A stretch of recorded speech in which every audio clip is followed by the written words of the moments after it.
Hey again. So I was having a conversation with a friend yesterday, and she has recently gotten a new relationship in her life. This new guy is in her life, and she's very happy, very much in love. He's very much in love. It seems like it's a good fit. Um, and so I was asking her a little bit about their story, and um, I asked her if she felt like she was in love, and she said yes.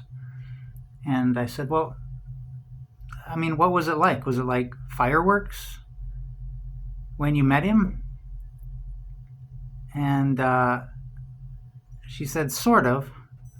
And then she had a story to tell that kind of explained it. She said about a year earlier, um, she was at an art museum, and there was a painting that really spoke to her. And as she was contemplating this painting, she felt this warm embrace, um, and she kind of felt this large presence embracing her, um, and so it was just a powerful moment, right? But then a year later, um, she runs into this fellow, and she recognizes him from that moment. And so she said she didn't really have the fireworks when she met him. She kind of met him before, and she had the fireworks then. Um, and when they embraced, he's this big guy and has this big presence, and she felt like she was right back there. I guess the theme today is kind of like the things that we are seeking in life are also seeking us, and they're already there. Time is a mysterious thing. Those things that we want are already there, and we get glimpses of them, maybe even ahead of time. I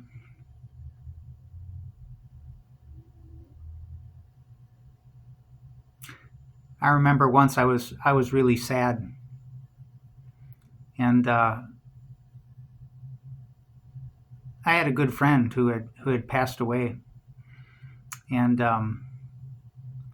oftentimes I talk to this friend, and in my mind's eye she'll talk back.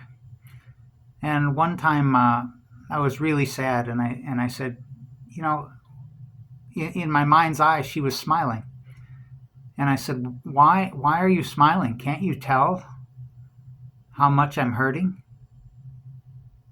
And she just kept smiling, and she said, because I know something you don't know.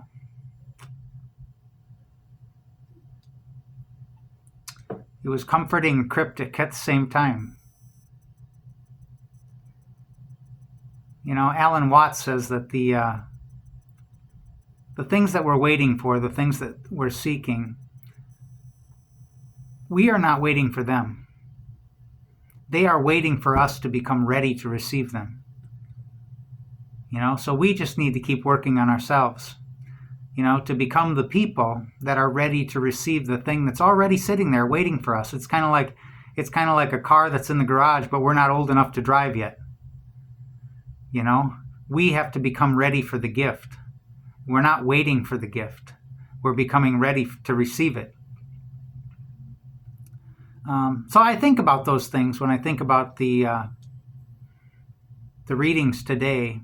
Today's reading from the Acts of the Apostles is the reading of the Ethiopian eunuch and the disciple Philip. And Philip hears the word of the Lord saying, run up to that chariot and go talk to that guy. And so he does. And in the chariot, there's this this fellow who's reading the scriptures, but he's perplexed. He doesn't understand them. And so Philip asks, "What are you reading?" And he says, "Well, I'm reading these scriptures." And Philip says, "Do you understand them?" And he says, "How could I understand them? I don't know anyone who could explain them to me." So Philip, of course, says, "Well, you're in luck." That's kind of what I'm here for. And so the Ethiopian official, his seeking,